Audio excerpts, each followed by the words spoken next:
って難しそうですね。音はすごい気にしちゃうんですけれど、はい、ここって街道沿いを、うん、このうなぎの寝床っていうんですかね、あ、そうです細長くこう京都の町屋とかうんそうだと思うんですけど、なっているのでそうなんですよ。奥にいると本当に街の騒がしさない、それはすごい面白い場所だなと思って撮影して。ああ、そっか。それで向こうじゃな道路側じゃなくて今一番奥にいますもんね。一番奥にいて、はい、で向こうを見るとちょっとこう潮風がしたりとか、うん、海が近いっていう場所ですよね。もう本当にそこの道路と公園を越えるともう海なんで。昔は別荘地だったんですよね、興津。興津はすごいもう例えばですけど井上馨さんとか、はい、明治の、はい、もう超大御所の方が別荘を構えるような名所地だったんですけどね、それがこの国道1号線のバイパスが道路ができてもう砂浜が埋め立てられちゃって今こういうちょっとね分断された街になってるんですけど、こう今でこそ工業化とか日本の近代化から先、こう普通の道の通る場所になって、はい、僕富士なんですけど興津って静岡に行く時に通り過ぎちゃう場所だったんですよ。まあそうですよね、みんな。もう多分ほとんどの人がそういうふうな地元の人が思ってる中で、あえてこの場所がこう残っていて、はい、でそれが今注目されて、うん、海外の人が来たりする、すごい面白いなと思います。ありがとうございます。まあ、僕はどっちかというとその観光地化されてない街の方がこう魅力的に感じちゃって、まあ、そこの良さをこうどうやって発掘して伝えていくかみたいな、そこに海外の人もそのなんていうんでしょうね、日本の日常に溶け込むみたいな、なんかそういう体験がすごい満足度が高いっていうこうレビューがあったりとかするんで、なんかそういうエリアをなんかこう観光地じゃないんだけど体験できるような、そういったことをやっていきたいなっていう思いで、はい、この東海道の中でもこの駿河寺と呼ばれる地域、まさにこの古い建物が残っていたり、そうなんですよね。この日本の生活といっても昭和の戦後の生活よりももうちょっと古い様式が残っている、トラディショナルな日本の一幕がこう楽しめる場所に生まれ変わってますよね。そうですね。残ってる建物も残ってはいるんですけど、どちらかというとなんかこう人がはいまあ、別にその伝統を紡いできたっていう、まあ、大げさなことじゃなくて、なんかこう静岡の中でもちょっと人の温かさとか、なんかこう他の人を受け入れる雰囲気がどちらかというとこのエリアがなんか残ってる気がしてて、それやっぱりここが東海道街道沿いで人が往来してまさにそう迎え入れてた場所っていうのが今でも残ってる場所なんでしょうか。そうじゃないかなと僕は感じてますね。それこそ1軒目の宿蒲原の即眼っていうやつやってるんですけど、最初コロナが来た時に始めたんですよ。一番コロナそうで、そこの時に僕の知り合いのアーティストの方がそこに2週間泊まって、で大きい作品を宿の中に作ってくれたんですけど、まあ、要はこもってたんですよ。作品作りのために2週間こもって作品を作ってたんですけど、裏口から隣のおばちゃんがコンコンコンって入ってきて夕飯作ったけど食べるみたいなそうやって気遣ってでそれにすごいアーティストの方感動してて、まあでも本当それだけじゃなくてもいろいろこう感じる部分ありますね。温かいなって、この隔離された家なのに地域の中に存在していて、旅人ですらその一部であるっていう、そういうつながりのある場所っていうのは、本当全国探してもどこにでもあるものではやっぱりなくて、ここの良さですよね。確かにそうですね。実際ここもそういう風な形でいらっしゃった方がこう過ごして気持ちいいと思っていらっしゃったり、また布団とか和菓子とか、地元に根付いたものが体験できる場所。そうですね。まあ、興津の町にいる布団職人さんでもう日本一と自他ともにそれこそすごい方なんですよね。すごい方です。チャールズ皇太子さんにも送られてたりとか、技能でいうと技能グランプリとかは総なめしてるような方で、今10年待ちになってるような人気の布団職人さんがいて、でそこの方に布団を5着作っていただいて眠れると、まあ、そういったと古民家とその睡眠みたいなのがテーマにした宿をこの興津っていう町で始めましたね。どうしてそういうところに着目できたんですか？いや、歩いてたら出会うものなんですか？いや、歩いててこんにちはでその職員さんまあもともとなんとなく知ってたんですけど、ここかなと思ってたまたま帰り道に、挨拶しに行ってで今度宿をやろうと思ってるんですけど、でそこから1時間半いきなり話を聞いてくれて布団話ですか？布団もちろんその聞いてくれたというか、その方の布団への思いとか哲学みたいなところも含めていろいろ教えていただいて、で、最後にじゃあ作ってあげるかってところで実際にあと2回ぐらい通ったんですけど、そんな形で出会ってですね。でもう一個ここの敷地の中であんこをテーマにした宿も反対側でやって、道沿いの方ですね。そうですね。でそこは逆にあんこのふるさとっていう言われてる興津の町のコンセプトで、ちょっと今でも和菓子屋さんが残っていて、で5代目のそれこそ職人さんとコラボして生菓子を届けてもらったり、和菓子作りの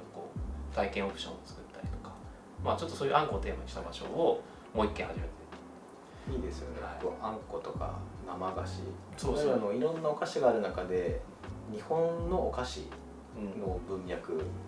あんこって重要なファクターじゃないですか。そうですよね。どちらかというと季節とかお祭りごとに、例えば和菓子が作られてたりとか、それこそお茶会ですとか、その人をもてなす時に必要なアイテムだったりするんですよね。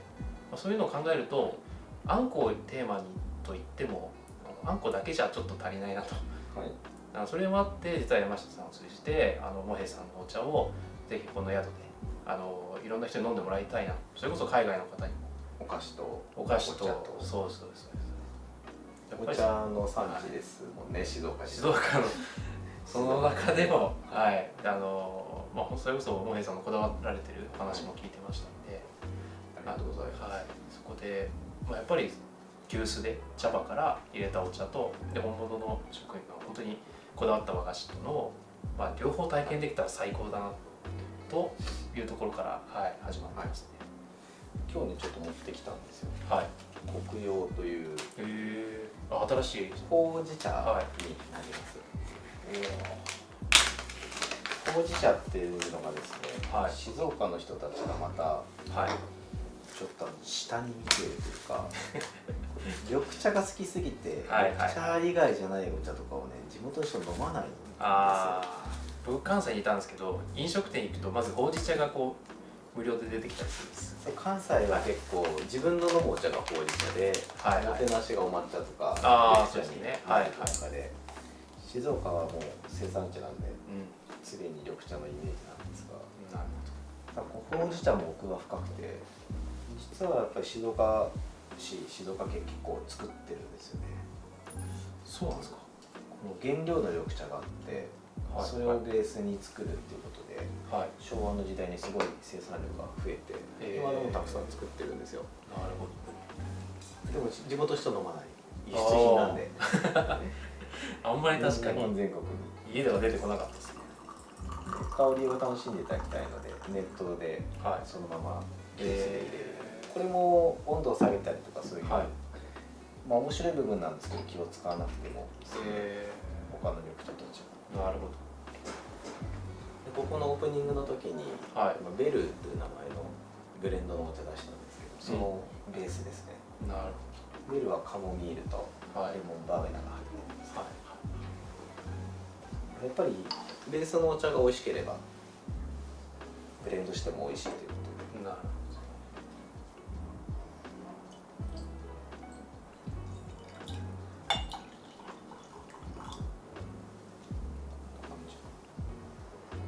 綺麗な色ですね。もう香りがしてきますね。コーヒーやっぱり海外の人たちは飲むので、そこのコーヒーの文脈で楽しめるほうじ茶、それでいて苦くないんですよ。甘さを楽しめるというのが案外国の方々に。ありがとうございます。いただきます。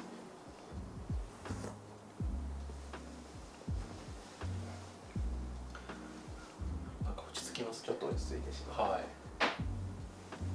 ここの日庭とか見ながら飲んでいただいたり、確か和菓子食べながら飲んでいただいたりして、最高ですね。いただきます。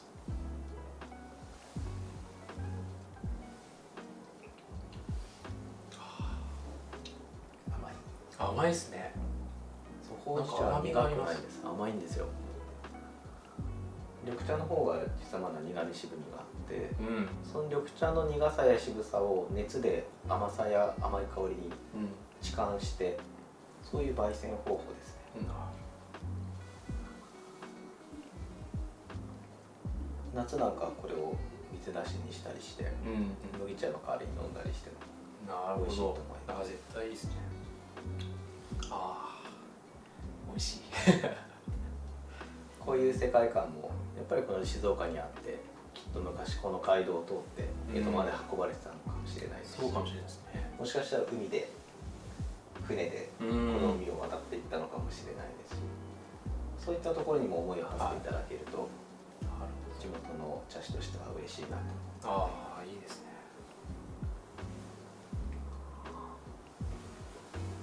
ごちそうさまでした。また季節によっていろんなお茶をご提供できるので、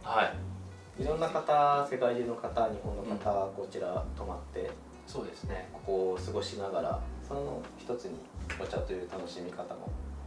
楽しんでいただければいいなと思っております。これからどうですか？どうしていきたいとかあります？そうですね。僕の地元で今、こういった古民家の宿をやらせてもらってますけど、東海道って宿場町が57個あるので、どちらかというと日本に来た外国の方とかにもっとローカルな地方で楽しみがいっぱいあるのは僕は知っているので、そういったところを転々と旅していくようなツアーなのかスタイルを提案していきたいなと、いつか、やりたいなと思ってますね。東京と大阪と京都見て、日本だって言われちゃうとちょっと寂しいですよね。そうなんですよね。間にいろいろありますもんね。しかもそういうとこって今もう外国の方いっぱいいたり、本当にここは日本なのかっていう雰囲気もちょっとあったりするので、もうちょっとこうローカルディープな体験っていうのを、知らないだけっていうところがあると思うので、